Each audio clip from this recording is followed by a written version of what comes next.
Jack in the Box by Jerry Jones, with Nigel Anthony as John, Nerys Hughes as his sister Anne, and Ken Cumberledge as Ted.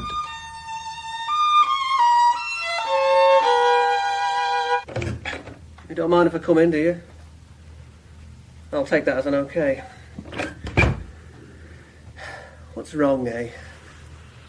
Come on, you can tell me. Hey, look what I've got for you here. Tea and biscuits. Yeah, you'll feel better after that. Aren't you ever going to speak? I mean, it'd be nice if you said something. It'd help pass the time. Oh, come on, take some tea and biscuits. Take some. How is he? Just the same. Did he say anything at all? Just lies there. You taking the tray of tea things, like I said? Oh, yes, Mr. Peterson. I took him the tray of tea things. And? He knocked the whole damn lot onto the floor. That's what he did. Oh. He may not be talking, but he's certainly able to move when he wants to. I'm not doing very well with that, Mr. Williams, am I? I wish I knew what was wrong. Well, we know what's wrong. I mean, especially wrong. How many times have you tried, Ted? 2. The Phillips and Jackson have also paid him a visit. Perhaps it'd be best to leave him alone for a while. Maybe. But I'll pop in again later for one more try. I'd appreciate that, thank you. I mean, he's been like that for a week now. His wife's a lovely lady, isn't she? Her name's Sarah, did you know? Yes, did. Yeah, she's very nice. Very understanding. Steady now, Mr. Peterson. Oh, don't worry, I don't think I'm her type.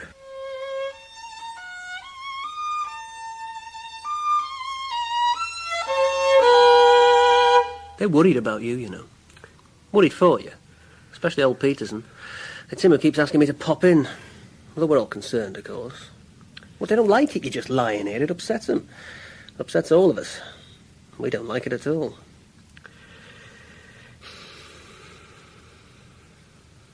Well, nor do I. God, I don't believe it. He spoke. Get the flags out. I'm sorry if I'm boring you. Well, it's just that you lie there. Is that what you're saying? I'm a boring bugger? No, it's not Now, the hell with that. Peterson, just leave me alone.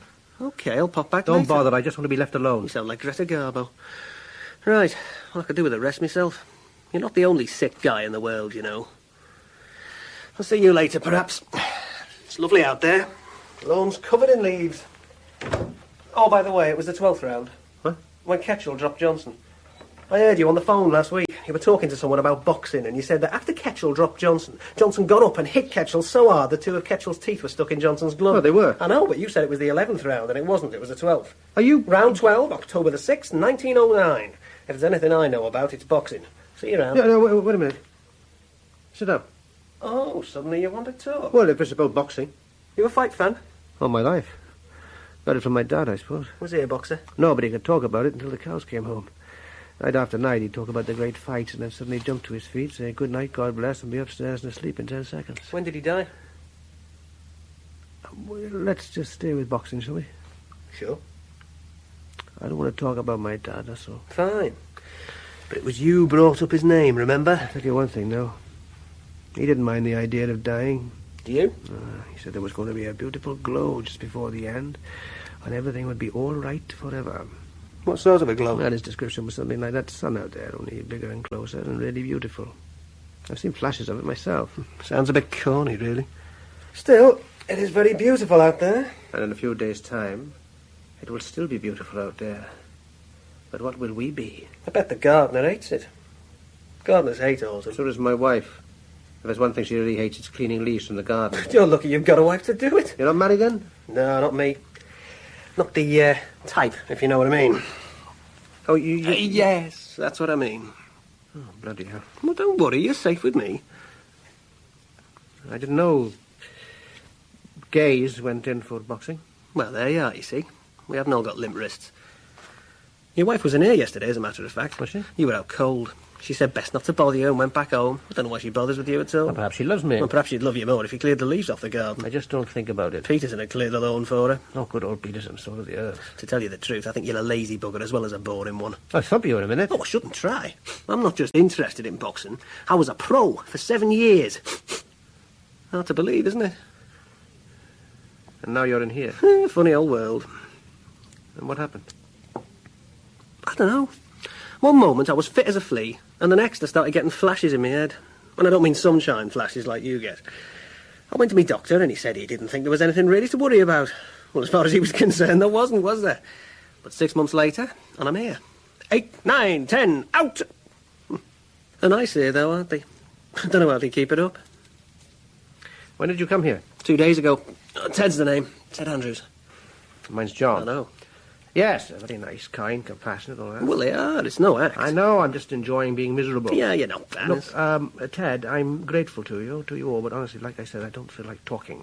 That's okay. I just want to lie here on my own with my thoughts. But just don't get too depressed, okay? I know it's easy to say that, I know. but it's the only way to cope. I haven't had it too bad. Now, when I think of the way my dad died, taking a really long time about it, dying from the moment he was born. Aren't we all? Even Peterson. But most people aren't too bright about life. They don't open the curtain until Act 3. Eh? I mean that most people don't see the light until it's out. The only light going out I know is when someone catches you with a right hook just as you're coming forward with your guard down. Have you ever been knocked out? Yeah, twice. What was it like? It was like nothing. One moment I was worrying about my opponent, and the next minute I was somewhere else with people being nice to me. Well, that's what death would be like, I think. Oh, good. Well, Dad thought so, I'm sure. He was always talking about what he called the open door. What door's that? Oh, the one at the end of the tunnel, you know, the long tunnel with the door at the end. Oh, that door. Open that door, he said, and you see paradise. I have a funny feeling, though, that Dad's idea of paradise was a vast public house filled with angels who looked like Mam. He was in a pub when he first met my Mam. She was a barmaid, he was a soldier. I think what I'm trying to say, Ted, is that the overture is often mistaken for the show. I thought you didn't want to talk. Especially about your dad. I don't know what I want. What's made you open up all of a sudden? Oh, you, I suppose. Do you want to talk or not?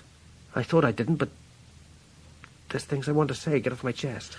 Well, like I say, there's nothing on the telly. It's as though Mum and Dad were close and listening, and I'm hoping they'll understand. I don't know if I'm making any sense at all. Probably not. Do you want a drink? Yeah, thanks. I'll have some of that orange there. Right. Does Peterson really fancy Sarah? She's in her 50s, you know. He thinks she's God's gift. Anyway, he's no spring chicken. Well, if he waits a little, he can have her. No, I don't think so.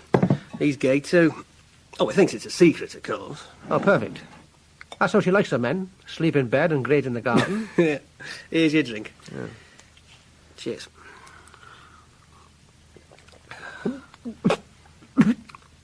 So, you can't die with a guilty conscience, eh? Pity I'm not a priest, really. Guilt is the worst bloody cancer of all. I'll swap it for what I've got. So, tell me. No. I don't think I will. I was right when I said I don't want to talk. Spit it out, for God's sake. Get it off your chest, like you said. I only get it wrong. Better out than in, though. We always get it wrong, don't we? When we think and talk about times gone by, memory always makes things bigger or better or smaller and worse. We fail to get it exact, if there is such a thing. But it didn't taste any better years ago, and shoes didn't really last any longer. We just think that they did, don't we? It's memory lane, John, where girls were sluts if they put their tongues in your mouth. That's what my dad says, anyway. No, he's right. What's more, I thought I sang like Frank Sinatra. I dreamed of driving one of those long, long cars that we only saw in the dark at the Odeon. You know the sort? Like a big pink shark. In the real world, though, it was Kennedy who got shot. You were a bit old to be having those kind of fantasies, weren't you? I'd never grown up. Couldn't work the trick somehow. Where were you living then? Twickenham. Not far from the rugby ground. Trust a Welshman. Except I only used to watch the games on the telly. Were you married then? Sure, and a father. No long Odeon cars for me, though. When I travelled, it was by bus or train. Mind you, those were the days when you could light up your cigarette and blow it all over the woman in front of you, and she'd only smile, thinking how masculine was the smell of tobacco and how much like Alan Ladd I looked. Even the trains smoked in those days. Even the trains. You all right? Huh? I said, are you all right? Why? You just seemed to drift off for a moment. What was I talking about? Alan Ladd. No, before all that. Well, I can't say I'm sure, unless it was your dad. Oh, that's it, Dad. Now, let me tell you, Ted. Whatever way they take us out, we'll never have a funeral like the one my dad was given. It was a funeral you could have put on at the Whitehall Theatre and had a preacher who had as much sensitivity as a scrum half. I can see him now standing in the pulpit looking like Captain Ahab, telling us all that life was a voyage through uncharted seas. A journey through indescribable things which can't be described. An adventure through the map of the mind, or as the song says, A trip to the moon on gosling's wing. Gossamer, you bloody fool, gossamer. Today we are gathered here to pay our last respects to the memory of Jack. It is often said, dear brethren, that we start life in a body and end in a box. Well, Jack is in his box, asleep in the wooden cuddle that comes to us all. The body, though, is as nothing, for when Jesus calls you, he cares naught for the flesh or the pleasures that flesh once gave. Jesus is not interested in pleasure. We have a lifetime of sin and an afterlife of the opposite. It would be nice, of course, to think of heaven as an everlasting Butlins, but where Jesus is concerned, we can't expect miracles.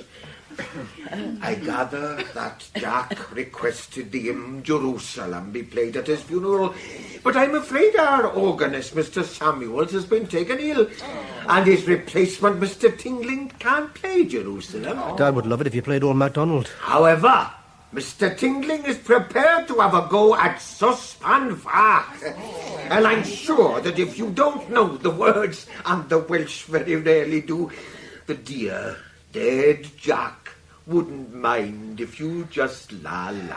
He'd still prefer Old MacDonald had a farm. On your feet, everyone. Here tonight, there tonight, give it an oink, oink.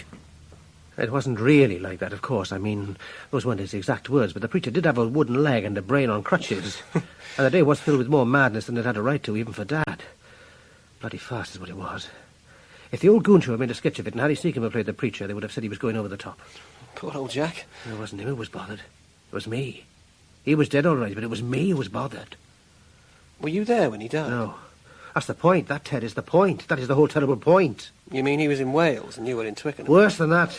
Not only was I in Twickenham, I was in bed with Ava Gardner. You're beautiful, really beautiful, you know that. And beauty is but skin deep. It's what's below that counts. I'll go along with that. So, what's below? Fill me in. Oh, care, compassion, a sense of what is right and wrong. To hell with those things, sweetheart. I'm talking about below. You know what I mean? Below. Oh, you mean? You bet I do. To put it simply, baby, the Welsh always give me the hots. You want to make love? See what I mean? The Welsh catch on quick. Tell an Englishman you got the hots, he'll give you an aspirin. You mean here and now? That's right. Here and now in Twickenham. Oh, God. What can I say? Yes, is what you can say. Just lie back, close your eyes, and say yes, yes, yes. It's not an easy thing to say. You want to, don't you? Yes. There you are, you said it. See how easy it is? I'm just melting in your arms. Not too much melting, baby. The night is young, and we're going nowhere. It's always like that, isn't it, Ted? There's always a bloody telephone. So I came quickly out of my dream, saw that it was 7 in the morning. Sarah was snoring as I scrambled to the phone downstairs. I was all confusion and underpants and memories of Ava as I picked up the phone. I half expected it to be Frank Sinatra saying, "You bastard, I'm coming to get you." But it wasn't Frank Sinatra.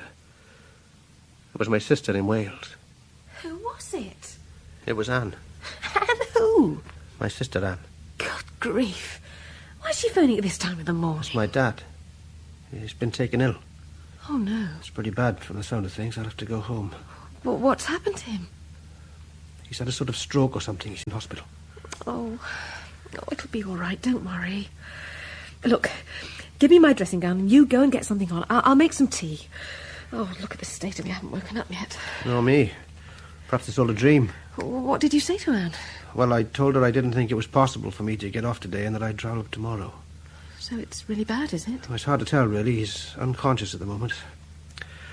I'll try and get there tomorrow afternoon sometime. I'll need to check the train times. I'm sure they'd let you off work in the circumstances. Yeah, well, just ask. Tomorrow will be fine.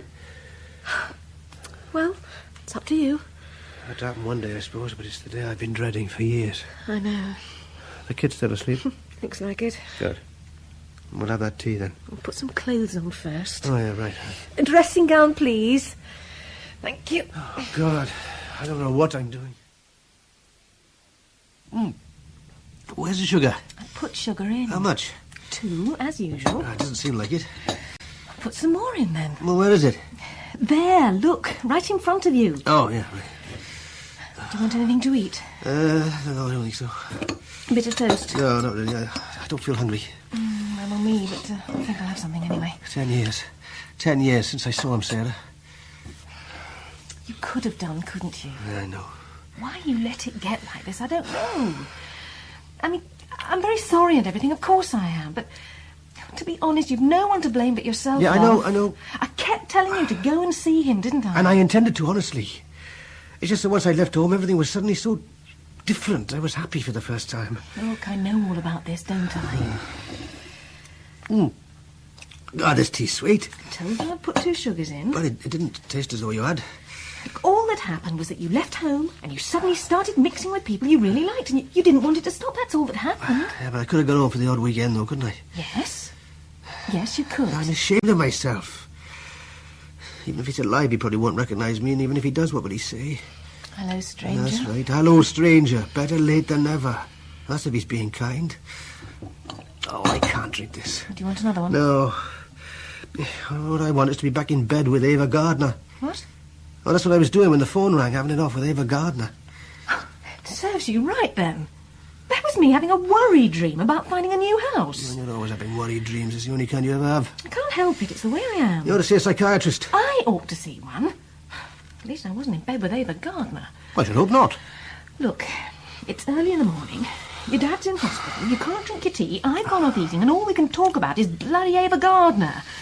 Honestly, it's like being in a madhouse with you. It's not funny, really. No, I'm not done with laughing because it's funny.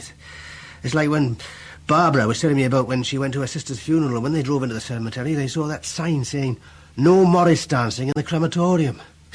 Well, I feel like she did, not knowing whether to laugh or cry or what.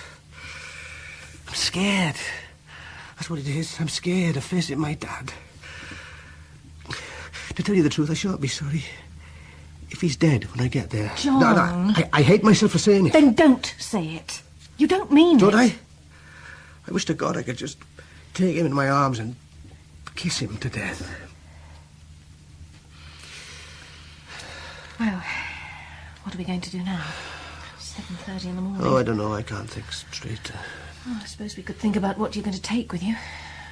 Oh, well, I've just thought. I'll have to take that terrible suit. Well, I told you to get another one, didn't I? I mean, he might be dead when I get there, and I'll need it for the funeral. I look worse than he does. Well, if you do have to wear it, you'll have to pray for weather bad enough to wear a Mac. I'm going to lie down for a while. You may as well do the same. There's nothing we can do at the moment. No, nothing to do. No Morris dancing in the crematorium. Come here. Give me a hug. It's me that wants the hug. Same thing. Oh, that's better. Oh. I haven't had a hug in the morning for a long time. That's the worst thing about you, actually. You're very mean with the hugs. But I'm good at correcting your spelling. Agreed. And a wonderful organiser. Oh, the best.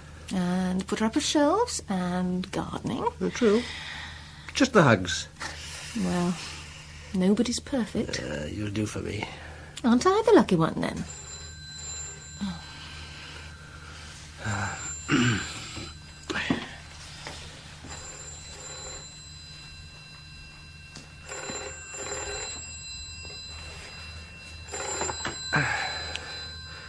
Hello? Oh, hello, Anne, love. Oh, no. When? Yes. Yes, sure, yeah. Sure. Yeah, well, that's something, isn't it? Yes.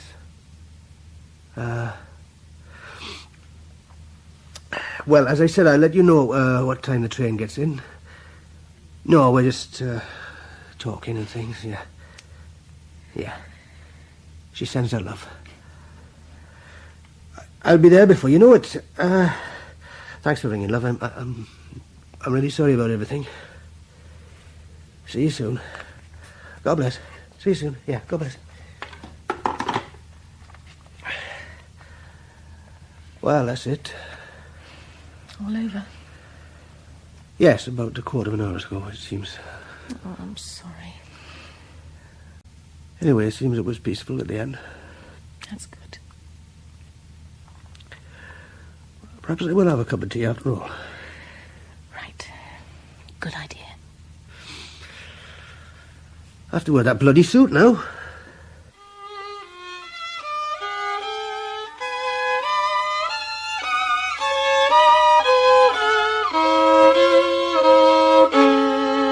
You all right? I was miles away, that's all. Sitting in the train going home to Wales. Smoky ghosts. That's right. Pictures of seaside places on the carriage walls. Oh, those long ago people behind glass. There I was, a married man and a father, and yet still a child, really, like in those pictures. Frozen to buckets and spades, standing in their black and white sunshine. No seasons for them. Certainly no funerals. You know, Ted, I just sat there looking at them, smoking cigarette after cigarette, and in my head I could hear my father's voice on the night before I left home. "He'll be back," he said to my sister. "Don't worry, he'll be back." She just sat on the sofa, crying her eyes out. Then up the stairs he went. At the top he stumbled and swore in Welsh, and burst into laughter at some private joke. It's the last I saw or heard of him, laughing at some private joke. What a life he had, living in the past, looking forward to its finish. When he was in his comforting cups, he'd sit back in the chair, loosen his tie, and talk of Jerusalem. He'd been there as a soldier in the First World War. Never got away from it, really. Is that why he wanted it played at his funeral, Jerusalem? No, Ted... Well, he didn't get it, though, did he? Saucepan Vach No, is Ted, what he no, got. I told you. Bloody lucky he didn't get happy birthday to you. Ted, I told you, it wasn't really like that. It was just something like that. Jerusalem was real, though. Oh, it was an experience you could talk about forever. The Church of Nativity, the Golden Gates, you could talk your head off. Like father, like son. Well, perhaps that's what had happened to the preacher at Dad's funeral. Perhaps he'd been talking to Dad. What do you mean? Oh, nothing. Oh, see, yeah. I've forgotten about the preacher having a wooden leg. Yeah. In the evening, after the pubs were shut, he'd stretch out in that chair of his, often never taking his overcoat off, and he'd say, "The Dardanelles," he'd say, "the Dardanelles, boy." It's either the Golden Gates, the Church of Nativity, or the Dardanelles. And my mum, my lovely mum, just listened to it all for the 1000th time as she did her killing housework. Women always should be working in those days, day and night, but I have to say that Dad never raised a finger to help her. He came home, he ate, he slept, and he went out again, and that was that. Never entered his head to help. He probably thought Jesus popped in once a week to clean up and cook. Well, you think Jesus turns the garden over? Maybe I do, but Sarah complains about it sometimes, and my mum never did. Never. She even apologised when the hard work made her ill. It killed her in the end, but she never complained. She was that kind of woman. Oh, they despise them now. When he just sat there rambling on, my mum would stand there ironing or something, wearing that pinny she always wore, and just smiling at him in a way that showed she could still see the man in the wedding photo, tall and erect, in the years before the drink came first. Did you go in the army? Yeah, I'm afraid so. National service. We didn't have a choice. Oh, you didn't like it then? Hated it. At least being your age, you missed all that. Oh, you know something? I feel really tired. I'm not surprised. How do you feel? A bit like I used to feel after 8 rounds. Oh, thanks, Ted. Thanks for the company. That's all right. What is it you're dying of? Is it this... Like I said, I prefer not to think about it, thanks. Okay. Funny thing for a boxer, though. Never heard of it before. Yeah, well, it takes all sorts. I suppose so. Did you do a bit of boxing? Oh, that's right, in the army, 227-293 tour, Royal Artillery. This is number 4, tell the tart that I want more, roll me over, lay me down and do it again. I thought you said you were tired. Yeah. I lost my best friend in the army, Ted. A Scotsman. Lovely fellow he was, we called him Jock. Did you now? That was original. We were on manoeuvres on the Yorkshire Moors night time, and we were just sitting on the grass. In the dark, fogs blowing away, just having a chat about things, a bit like we are now, really. We joined up on the same day, done our initial training together, and ended up in the same camp. Well, anyway, there we were, talking away. And suddenly, Jock stood up and he said he had to get back to his radar van. Off he went. And when he gone about 50 yards, there was suddenly this bloody great explosion. He'd trodden on one of the mines that we'd all been assured had been cleared. That was the end of him. Well, I'll tell you the truth, I went crackers for an hour or so, and I just wanted to kill everybody. Especially the officer who said the area was clear. Shall I tell you something? That very same officer was asleep in his tent when the explosion went off, and shouting like a mad thing, he went running towards the smoke, yelling to everybody to stay away. Well, I didn't. I went up to him and I hit him full in the face with my fist. I could have been court-martialed or something, but nothing ever happened. Except that the officer got a medal or a recommendation or something for entering the danger zone. What was left of Jock, which was only his watch, was sent back in a box to his family in Scotland. Poor old Jock. Scotland forever.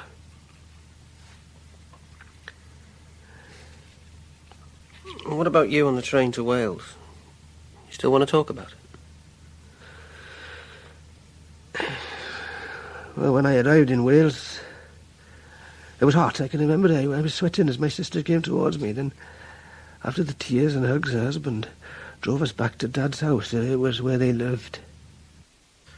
It's really strange, you know, being back in his house after all these years. It feels haunted. Not just this living room, the whole house. It is.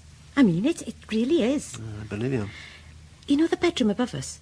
The one that Grandad and Gran died in? Well, that's haunted worse the lot. In what way? I sometimes hear Gran's voice coming from the room, calling out, you know, like she did in those weeks when she lay ill up there. I never go in that room unless I have to. What a place this is. Hardly Sunnybrook Farm, is it? Mam died here, of course, in this very room. And our sister. Been too many deaths in this house. I'd be glad to get away from it. Once we've sold this house and all the money's sorted out, Tom and I are going to buy a place of our own. Well, how is Tom? Didn't look too good in the car. Well, not surprising, considering he only came out of hospital yesterday. Bloody hell. Be nice to hear some good news. He's just had a big stomach operation. He's still supposed to be in hospital, but he insisted on walking out so he could drive you here from the station. With your brother coming from London, he said, he won't be the kind who travels on buses. Oh, no wonder he said he was tired and went to bed. What a character. Exactly. People often say, Anne, you've got the sort of husband who would kill you one moment and die for you the next. It's true. He'll be coming down again soon. We're not staying here tonight. Tom can't stand the place any more than I can, so I'll be staying with him at his mother's place, and you'll be staying with Bill and Pat Evans. They're friends of Tom's parents. We'll only be about half a mile away from each other. Bill knew Dad very well. You like Pat, she's full of fun. Oh, well, we could do with a bit of that, couldn't we? We'll go out and get some fish and chips soon, OK? The old Neptune shop's still there. Lovely. What was Dad like towards the end? He just lived in a world of his own. For the last year, he didn't get out of bed. He said he didn't want to move about because there were flames in his slippers and ghosts on the landing. He was probably right about the ghosts. Just after you left home, a woman by the name of Avril knocked on our front door one evening, and when Dad answered it, she said, "Hello, Jack, remember me?" "Never seen you before in my life," he said. "Well," she said, "you're the father of my child, and it's time you helped out with some money." Well, Dad just slammed the door in her face. She kept knocking and shouting through the letterbox, but after a while she went away and never came back. Well, she must have been crackers. Very likely. But she didn't say how old the child was. And let's face it, Dad was always very popular with the ladies. God knows why, but he was. There was just something about him they loved. Yeah, they should have asked Mam what he was like. Perhaps they'd have changed their tune. Oh, they all knew about him, all right. It just didn't seem to make any difference. He could make them laugh, I suppose. And women like men who can make them laugh. It's sad, you know. Lots of people enjoyed his company, but there was never anyone who could make him laugh. Funny to think of him lying somewhere now and not waiting to be buried. I wish I'd come home a long time ago. I wish you had too. It just got harder and harder to do it, and I was scared of facing him after all that time. He always talked about you. Well, you know... You know, when I phoned you, and you said you were coming home, I phoned the hospital and asked them to tell Dad that you were on your way home. And when they phoned me back shortly afterwards to say he'd died, the nurse told me they'd told Dad you were coming home, and she said... No, don't say anything, love, please. I don't want to know. John, it's just going to haunt me, Anne. Haunt me for the rest of my days. I'll go wake Tom up, and we'll go out and get those fish and chips. Oh, this room is so full of memories. Ma'am sitting in that chair knitting and fat, with a heart of gold. Oh, yes. She gave out so much love, so much. And Dad sitting over there under that picture of camels crossing the desert, talking about the First War. What was the First War? The Dardanelles. Yeah. And you two coming in here one day after school during the time that both Dad and me were on the dole. And there was no food in the house. I was sitting on the settee, and you came in with a sweet that someone had given you at school, and you broke it in half so that we could share it. Ghosts all over the place. By the way, we've got to go and order a wreath tomorrow. We'll pick you up at Bill and Pat's after lunch. You're having lunch with them. Yeah, OK. It's hard to imagine a house without any food in it now, isn't it? No food at all. Even the poorest seem to have food now. Thanks to the Conservatives. Never had it so good. It was bloody Conservatives who kept people like us in the mess we were in. It's a good job, Dad, and I'd like to hear you praise the Conservatives. Oh, he used to say to me, I don't care what you do as long as you don't vote Tory. Do that and you're out. This very day I can't go into a polling booth without feeling Dad at my shoulder, pulling my pen away from the Tory candidates. I only meant perhaps it's because of the Conservatives. I don't really know much about politics. Yeah, well, people who don't know much about politics end up having to share their sweets. Now, you're not a Tory, and you're just a lovely girl. And now I'm going to share my fish and chips. No, I can pay for the fish and chips, they're on me. Right. What do Bill and Pat do? Oh, Bill's a painter and decorator, and Pat works in the library. Hello, love. Have a nice sleep. God, it's bloody spooky up there. Well, we went out and brought some fish and chips back and scared each other with stories of ghosts and whatnot. Poor Tom was holding his stomach with laughter and agony, and he kept saying his stitches were coming apart. It was now pitch black outside. And suddenly there was a knocking on the window. We all froze in fear, but it was only Anne's friend. We let her in, and she produced a big bag of fish and chips. I thought you'd fancy these, she said. And the next day at Bill and Pat's house, guess what I had for lunch? Had enough? Lovely. Well, we don't have fish and chips very often, but Bill said that you'd enjoy them, didn't you, Bill? That's right. Men always like fish and chips. It's women always going about salads. I'll tell you this, though. Pat makes me up the best sandwiches to take to work that a man ever had. What's your favourite sandwich, John? Egg and tomato, that's mine. Nice and moist. The trouble is, though, in my job, everything gets a taste of paint about it. Tell a painter and decorator about lead-flavoured sandwiches and know exactly what you're talking Bill, about. what the hell are you going on about sandwiches for? I'm sure John's not interested. Just talking, love, just talking. Well, it's very nice of you to put me up like this, really. I'm very grateful to you both. Not at all. Your dad was a big pal of mine. Best bloke in the world, your dad. He means they drank a lot together. True enough, I took him home many a night. But there's a lot more to your dad than drinking if you bother to look. He thought the world of you, you know. I know. Talk about you for hours. He used to go up to total strangers in the street and show them your photograph. That's my lad, he used to say. Lives in London now. Married to a lovely girl called Sally. Her name's Sarah. Well, Sally, Sarah, no matter. They didn't know who he was anyway. He certainly used to talk about her, though. Very smart girl, he used to say. He's married a very smart girl, lovely voice and manners, well-educated. Well, you know what the Welsh are like about education. Pity I didn't get any. Well, you've done all right for yourself, haven't you? Yes, I've been very lucky. I mean, I was very bright at school. Asked me to add something, say 142 and 237, and I'd say 379 before you could blink. If they said, what are macules? I'd say small flat spots or coloured areas caused by deposits of pigment embedded in the skin. So what? I've still ended up eating lead-tasting sandwiches. Still, that's the system, isn't it? They don't want people like me coming out of school knowing what macules are, do they? Scares the hell out of them.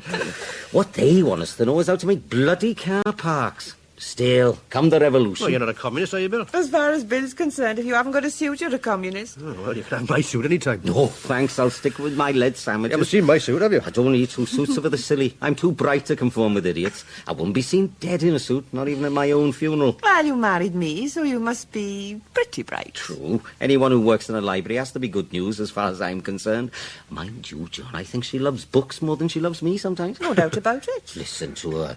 You're like me, John. Books are for table legs. Books are wonderful. They're such lovely things in themselves. Just to hold a book in my hands, to feel its shape and texture. It's a real joy to me. See what I mean? She gets all sexy about the bloody things. Dad never read either, except for newspapers. And then only the sport. And then only the boxing. And then only there'd been a knockout. Oh, that'll be Anne. Ah, right then. It's wreath choosing time. Listen, why don't we go out to a pub tonight, all of us? Cheer ourselves up. Drink ourselves daft, eh? I think Dad would approve of that. Good. Then it's on. Hello, can I help you? Hello, my name's Anne Williams. I phoned you yesterday about choosing a wreath. Oh, yes, that's right. Well, it boils down to a choice of two, actually. That sort or that sort. It's not much of a choice, is it? Which is the most expensive? That sort. Well, it'll have to be that sort, then. Can't skimp on Dad's final flowers, can we? Well, we only have one Dad, don't we? When do you want it for? Day after tomorrow, is that all right? That's fine. Your brother and sister? Yes. Oh, it must be a very sad time for you, very sad. Yes. Would I know your father at all? It's possible. He's lived here all his life. Lots of people do seem to know him around here. Oh, what was his name? Jack. Oh, dear, there's a lot of Jacks. Oh, this is Jack Williams. Jack Williams? He lived in Colwyn Avenue. Jack Williams? From Colwyn Avenue? Yes. God, of course I knew him. Of course I did. Well, that's him. Oh, dear, is he dead? If he hasn't cancelled the wreath. John. Everybody around here knew Jack Williams. A lovely old man. Loved to chat. We haven't seen him around for quite a while, though. No, he was bedridden. Oh, they're sad. Oh, poor Jack. Oh, well, comes to us all, I suppose. Anyway, thanks for your help. Oh, he used to talk about you, you know, all the time. He was very proud of you. So I believe. Oh, yes, said you were married to a very nice girl, an English girl. Oh, teacher at university or something. Well, actually... Yes, he was very proud of you, very proud indeed. Always showing photographs of you. Even though it was my sister who looked after him all the time he was ill. Loved both of you. Do you remember the flowers he bought you, darling? Flowers? I can remember him as though it were yesterday. Standing just there saying, I want the best bunch of flowers you've got. It's my daughter's birthday. Well, I never got them. Oh, you must have forgotten. I never got them. I wouldn't forget a thing like that. Oh, that's odd. He never paid for them either. Come to that. He just reminded me. Yeah, I think we ought to be getting along. Nice meeting you. Right. Anyway, you can be sure we'll make a really special job of the wreath. Really nice.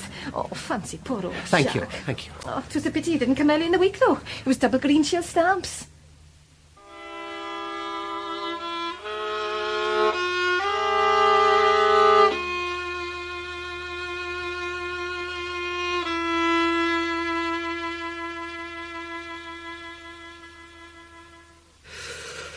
It's a funny thing. The sun is shining, but I can't get warm. Right, then I'll close the window. Did I nod off just then? Oh, just for a little while. I'll miss your company. I'll miss yours. Sure there's no pain? No, just cold, that's all. Well, it's a bit of pain. Do you want me to get an injection? No, not yet, thanks. Yeah. Just feeling a bit, like you said earlier, I've got that 8th round feeling. Well, you are getting on a bit. I mean, look at me. Look at the stage I'm in, and only half your age. You said your dad liked to talk about boxing. Was he any good? Not much. What he liked to do was come home from the pub, make me strip off my shirt and lay into me with his bare fist. He loved it. Always nice to have a loving dad. Well, one night I lashed out at him and broke one of his ribs. Nah. He fell on the settee in agony, crying out, "Wonderful, boy, wonderful." What a case. He even staggered upstairs to tell my mum that I'd broken his rib. He was so proud. What did she say? She didn't believe it was broken, just told him to get to bed and get some sleep. Well, until the next day that she found out it was true. Then what did she say? She just said that it was like living in a madhouse sometimes. Sounds fair enough. God, it's cold. I'm a bit cold myself. But don't pull the wool, you won't down. All right, then. Nice of you to bother, though. Don't mention it. It won't be long now. Cheer up, come on. Don't worry, doesn't bother me. Good. Funny old world, isn't it? Oh, hysterical. One minute you're Aaron lad, the next, rubbish.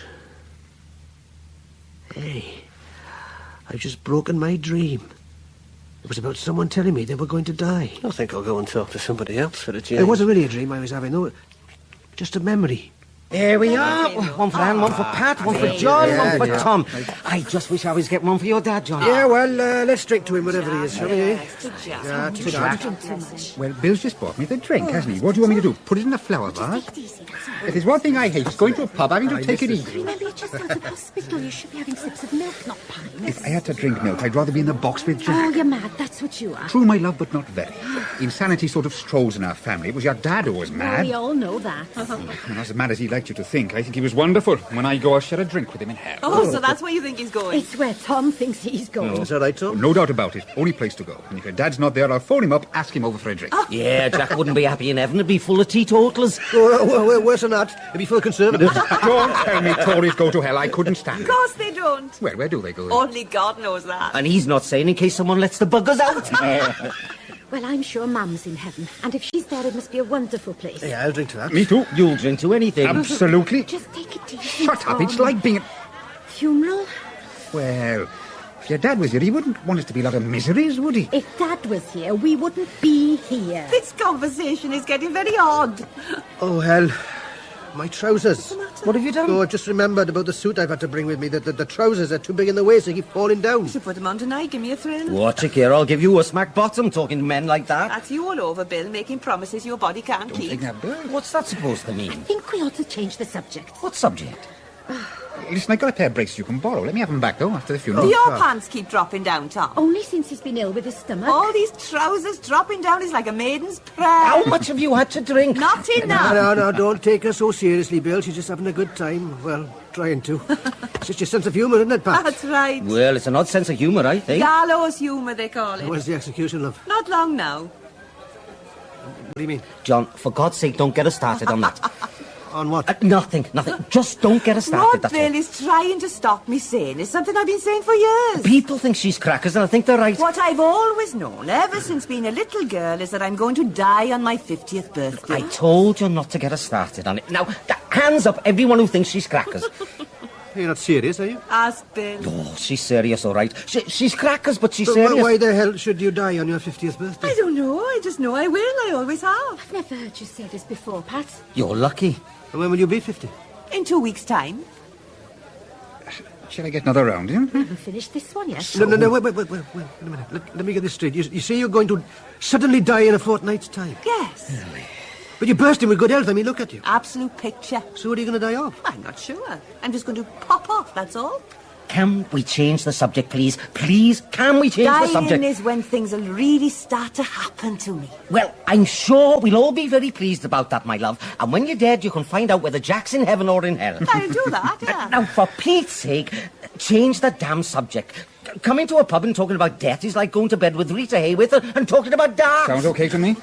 Tom, you were saying something about getting some drinks in. All right, Roll me over in the clover.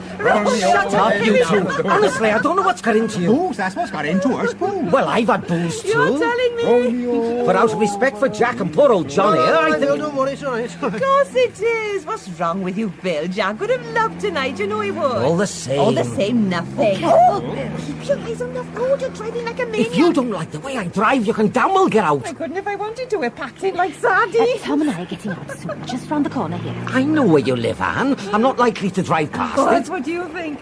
Anyway, I'm very happy being crushed up in the back here. You're happy too, aren't you, John? Honestly, Pat, if we could see in this car, I bet my poor brother be blushing his head off. Are you blushing, John? Well, Are you a shy boy? Yes. This is number 2, and I make a man of Pat, for heaven's sake! Here we are, Billy. It's our house. It's there. There, Bill. God, I nearly drove past it. I'm not saying anything. Thanks for the evening and for the lift. Good night, all. Night. See you tomorrow. Good night.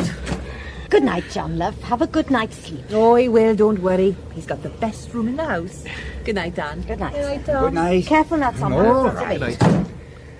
Oh, it's been a lovely evening. A really lovely, relaxing evening. I feel great. I don't know why you didn't come round and sit in the front with me. I'm happy where I am. Very happy where I am. Well, John, what do you think of the old place now you're back?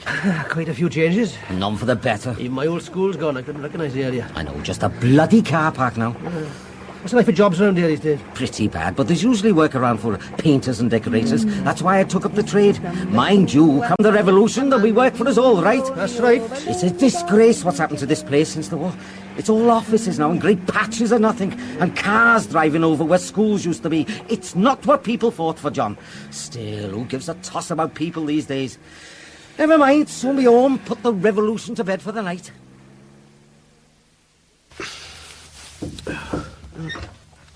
It's only me, John. Is everything all right?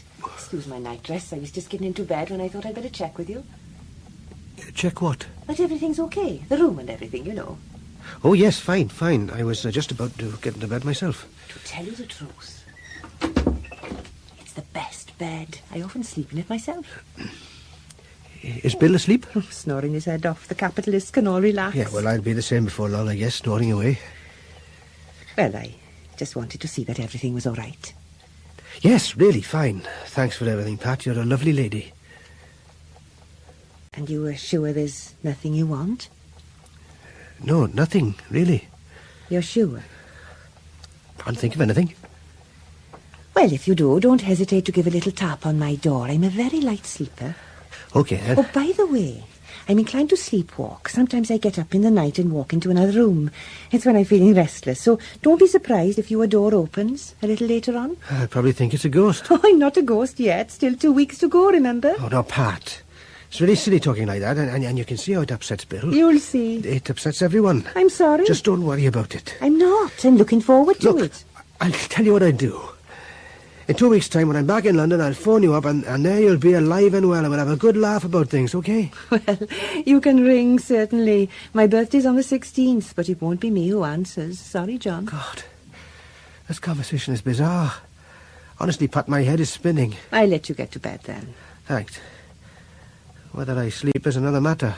Well, if you can't, you won't be disturbed if I sleepwalk, will you?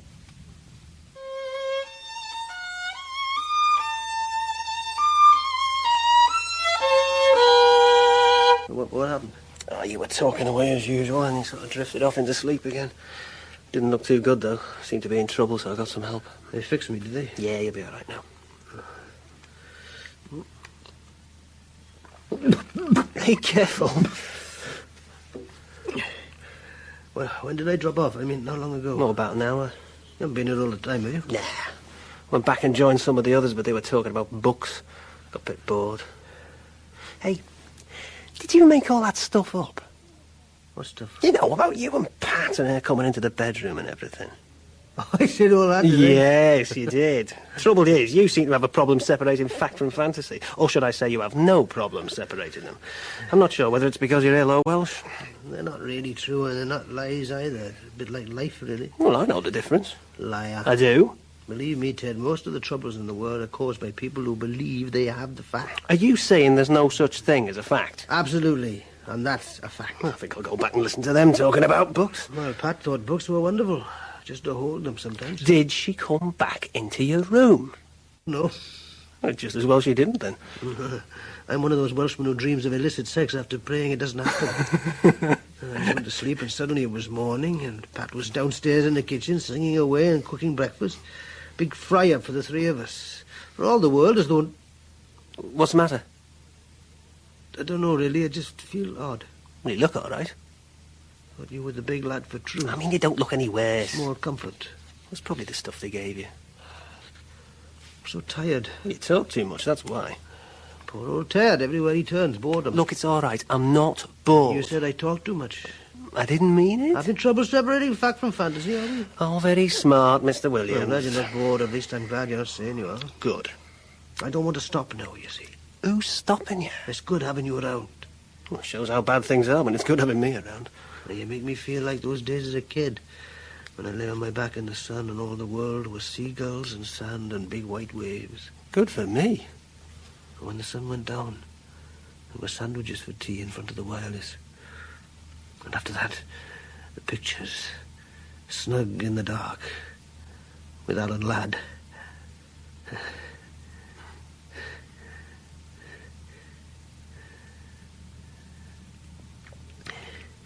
You feeling better now? I was just thinking of the day of Dad's funeral. I'm sorry, I spoke. There was rain in the air, and I was glad because I could wear a mac and it covered my suit and the awful braces that Tom had lent me. 3 black cars. Dad in front, of course. In the middle car, my sister and myself and Aunt Gwen, who couldn't stop crying. In the third car, bringing up the rear, collection of relatives. I remember asking to upset herself, and her saying, "One by one, the ones I care for are taken away. Take it easy, Aunt. One by one. Don't get too upset. We work and struggle all our lives. Oh, for what? Well, that's the big question, Auntie Gwen. Oh, what's the big answer? We go to a better place. Well, I should hope we do. If heaven isn't better than Colwyn Bay, there'll be some questions asked. Dad would sure we'd all go to a better place. Well, he'll soon find out, bless him. I'm sure he's happy, Aunt Gwen. He was a lovely man. Not that I've seen much of him in the past few years. 25 years, actually, Aunt Gwen. Time goes so quickly, suddenly so many funerals. poor Jack, he was a gentleman and so kind and so thoughtful. Well, Ma'am loved Dad, all right, but I think she might have a different story. Wives always have a different story, but your dad was kindness itself to me. When my husband died, it was your father who got me through it all. After the funeral, he came back to the house, stayed with me after everyone else had gone. We talked for hours. He was a wonderful talker. He really took my mind off things. I've never heard about this. In the evening, he went out and brought a bunch of flowers and a bottle of whiskey. I'll tell you something, shall I? Your dad was the first man ever to get me drunk. I'd always been against drink, but your dad said at times like this, Gwen, it's the only way. Drink takes away all pain. And he was right. We talked and drank, and after a while everything became different. When I woke in the morning, I could remember nothing, not going to bed, nothing. Gee, Auntie Gwen, Dad has never told us that story. He was a lovely man, not one to tell others of kindness he'd done. And he always talked with love about you as children. What did he say about Ma'am? Not much. Sounds more like Dad. But I'm sure he loved her very much in his own way. And talking of children, about 9 months after the funeral, I gave birth to my lovely son, Danny. Although my husband was dead, I thanked God with all my heart that he'd made it possible to conceive just before he died. I was so happy and surprised as well, because I couldn't really remember it taking place. Just if you're thinking what I'm thinking, keep your mouth shut. Oh. What happened?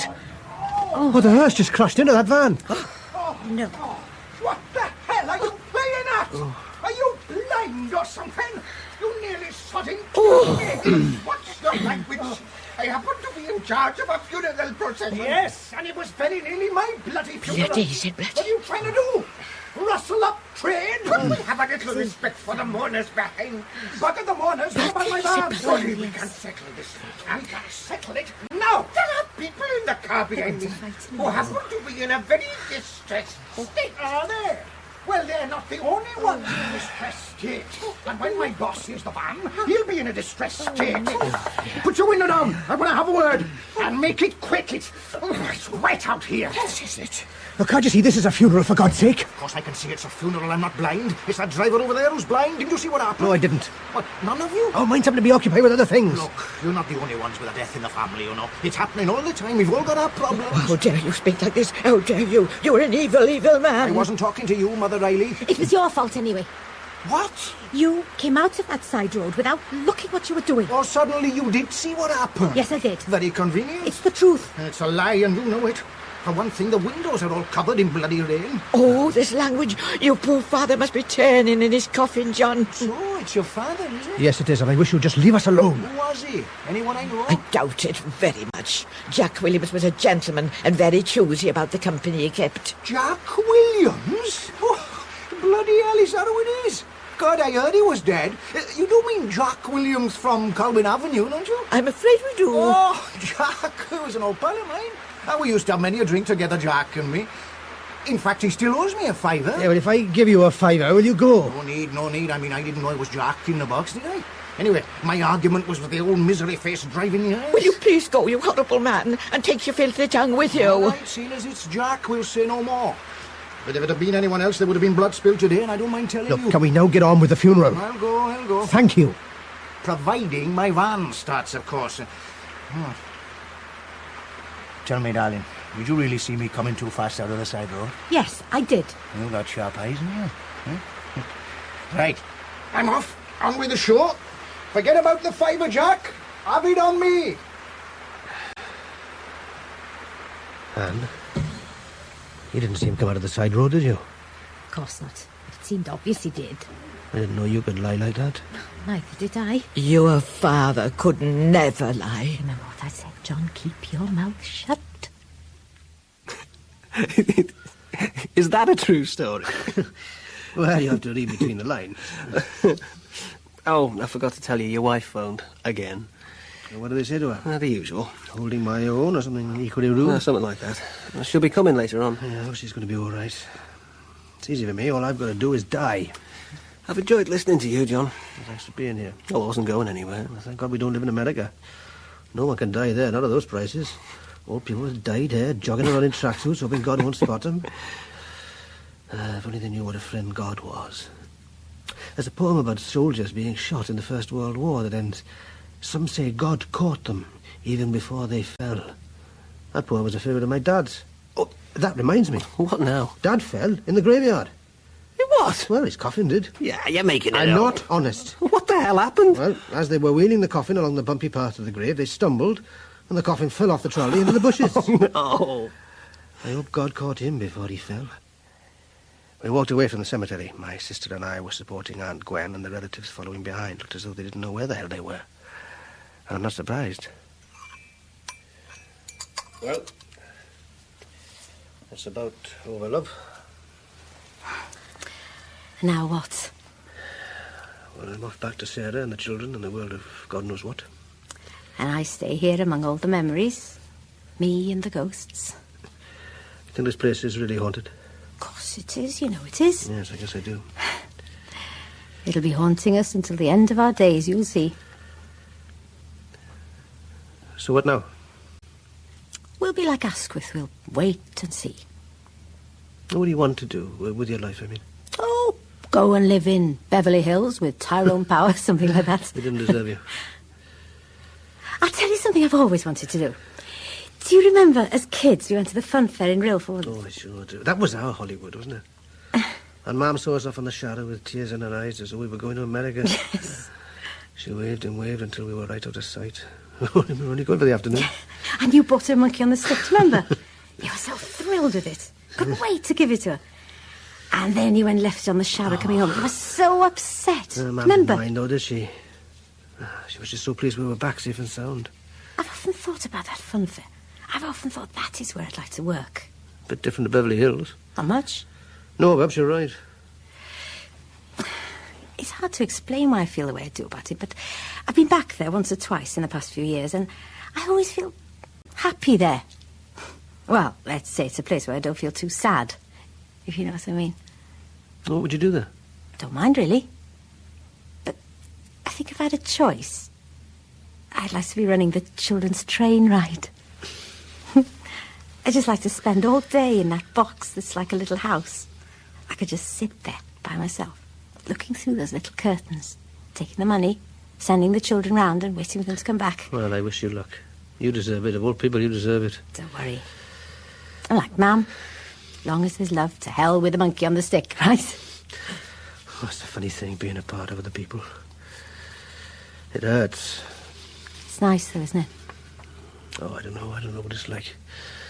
I mean, I don't have the words. Funny coming from you.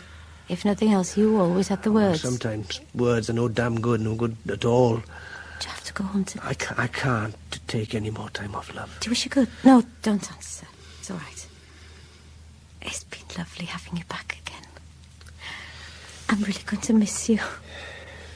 Well, I've never really stopped. Perhaps things will get better. Perhaps. I haven't been much of a brother, have I? Well, I haven't. Nor a son either, leaving it all this time. If you weren't much of a son, why did Dad show you photos of strangers in the street? If you weren't much of a brother, why did I break my sweet in half? I love you. Mum would have been so proud of you. Come on now, no tears. Well, and love, maybe I haven't got the words, but I know, it's all right, really. I feel like Mum standing by the shower. No tears, Kate, I said. All right. It's bad enough with poor Aunt Gwen. Poor old love. She's drinking herself stupid. Well, why not? What else has she got? Yeah, I suppose so. Do you think that really was the father? Shh. You're always telling me to shh. Wisdom and a shut mouth are two of a kind. Well, that's what Gran used to say. I know, she's a wise old gypsy. I don't remember her ever giving a mouth shut, though. Careful what you say. I bet she's listening. Yes, I bet she is. I bet everyone who ever died in this house is here today. Oh, listening. And Dad? He'll be here as well. Oh, in that case, I'll say no more about him and Auntie Gwen. Good. He has quite a thought, though, isn't it? Here comes Tom. Well, now, what are you two plotting? Oh, nothing really, Tom. Just sort of saying goodbye. Hello, goodbye. It's life all over. True enough. It's been a funny old funeral, hasn't it? Van crashing into yours, coffin falling off the trolley, hard to believe. When I go, I just want to burn like a bugger, all right? Where you're going, you'll burn all right, don't I worry. don't want any holes in the ground, I daft preachers, all that stuff. Strike a match. Boom! Ta-da! That's me. Well, for once you won't complain about the cold, will you? That's right. In the meantime, we just carry on best we can, don't we? That's it. Off you'll go. I'll have to go back to listening to Anne talking about you. Oh, I'm sorry about that. I know, it's all right, John. Small price to pay for all she's done for me. Shut up, you old fool. You've had too much to drink. Listen to her. Never could take a compliment graciously. Take care then, love. I'll do my best. Give my love to Sarah and the kids. Oh, of course. You know, I feel like the day when I left home all those years ago. Don't remind me. I was looking out of the window like this, watching all the places I knew go by. I'll never forget that day as long as I live. I was wearing a brand new plastic Mac, but I thought I looked really smart. I watched the train go by as I sat at my school desk. I could see it through the window, taking you away from me. I just sat there, stiff and staring, beating the desktop up and down, feeling so miserable. Hold on. I kept on beating the desktop until the train was out of sight. The others in the class must have thought I was crackers. Perhaps I was. I'll never forget the feeling. I'll try not to make it so long this time. Goodbye, God bless. Goodbye, Tom. Thanks for everything. That's all right. Look after yourself. Hey, you've still got my braces. Oh, Tom. Oh, God! They're still on my trousers in the suitcase. Doesn't matter, send them for a No, it does matter. Only ones I've got. Quick, get them out. I can't find them. Quick. Look, run alongside the train. That's it. Oh, hurry up. I'm doing my best. God, my stomach hurts. Oh, I got them. Here we are. Just a second. I can't run anymore. I'll throw them on the platform. It'll be too late. There, here we are, there. Thanks. I think I'm dying. Man, I'll wait as soon as I get home. Not yet. I love you.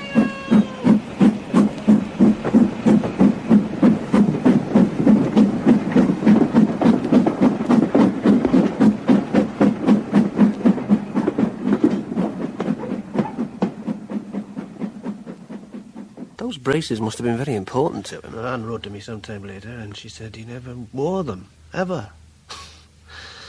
I don't know what the fuss was all about. So that was it then? Yeah. Train arrived in London, and as I stepped from the carriage, I saw Sarah and the kids away down the platform. They saw me and came running. We were a family again. Glad to be together. I'd be more dad than son now, moving on to God knows where, playing the part as best I could before I was only remembered sometimes in old photos in wallets at the back of drawers. Well, that's more than will happen to me. Is that the end of the story, then? Yeah. John? What? Is that the end of the story? What? You okay? You still with us? I feel I'm made of cloud, white and bloodless, floating free. I wish I felt the same. Jumble it as we will. It's all in the stars. What is? She called me a couple of times to say it was on the table. Who did? Sarah. She kept calling. What was on the table? It was 2 weeks after. After what? There you are at last. It'll be cold. It's been on the table for... What's wrong? I was just trying to phone Pat. Couldn't you get her? It was Bill who answered. She's dead. What? Died yesterday, Bill said. She just went out in the morning, had her hair done all special, bought a new nightdress, and then came back home and went to bed. When he went to see her sometime later, she was just lying there, dead. God, how awful. What was wrong with her? I can't believe it. Well, she wasn't old, was she? 50. Yesterday.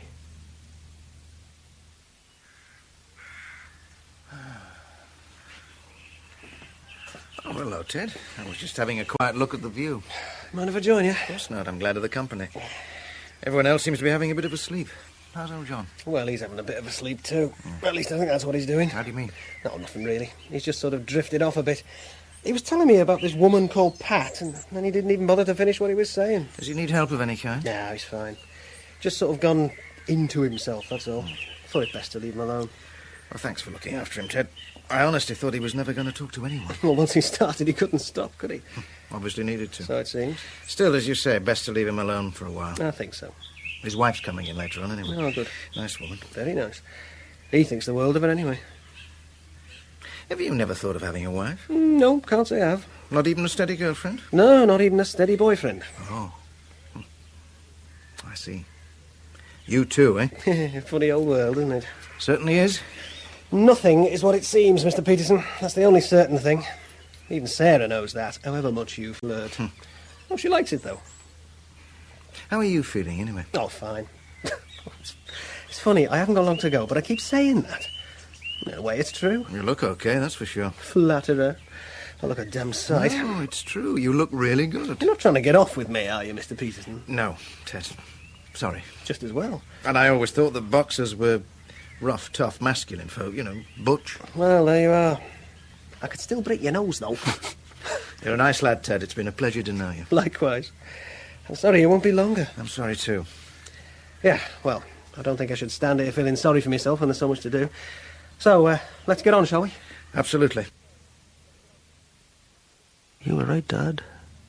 Right all the time. Love, so warm it bubbles the blood, and a tunnel spinning me around. Here I go, tumbling down the giant Follevant. The Church of Nativity, the golden gates, unfamiliar stairs to glory, steps of wondrous wood, beautiful death. It burns with colour. And an open door. It's true. We don't see the light until it's out. It's true. I'd climb the stairs like you did, Dad, each night to Bedlam. There are songs from my slippers, though, and angels on my landing. I never voted Tory, Dad. I never voted Tory. Are you waiting, ma'am? Young and lovely like in those photos before you were married. You were always lovely. Are you there, Jock? I wish I could get your watch and give it back to you. I wonder if it's still around, rusty and stopped at 11:20. We'll make the time spin backwards, though, won't we? Make it shine again. And Sarah, I've loved you since the day I first saw you. It was for all the world as though I'd known you before. Never mind the hugs. A small complaint and a vast appreciation. You still there, Ted? Still with me? It's so... Dad, remember the last words I heard you say? He'll be back, you said. Won't be long now. Good night, Dad. And see you soon. I'm really looking forward to it being together. After all these years, I'm not afraid of meeting you. It'll be all right, won't it? Good night. God bless. It will be all right. Won't it?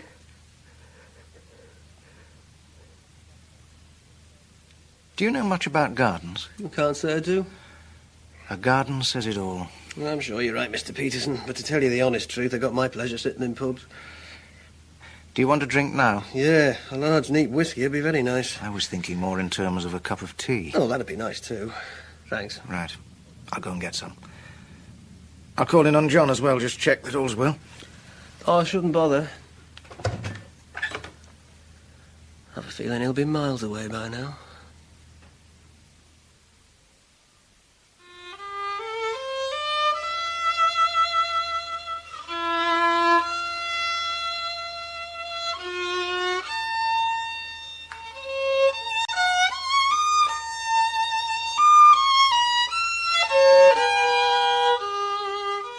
In Jack in the Box, the cast was John, Nigel Anthony, Ted, Ken Cumberledge, and Anne, Nerys Hughes. Sarah and Woman in Flower Shop, Helena Breck. Peterson and the van driver, Geoffrey Whitehead. Preacher, David King. Tom, Philip Sully. Pat, Carol Boyd. Bill, Richard Tate. And Gwen, Joan Matheson. The violin music was composed by Jan Squire and played by Catherine Adams. Jack in the Box was written by Jerry Jones and directed by Martin Jenkins.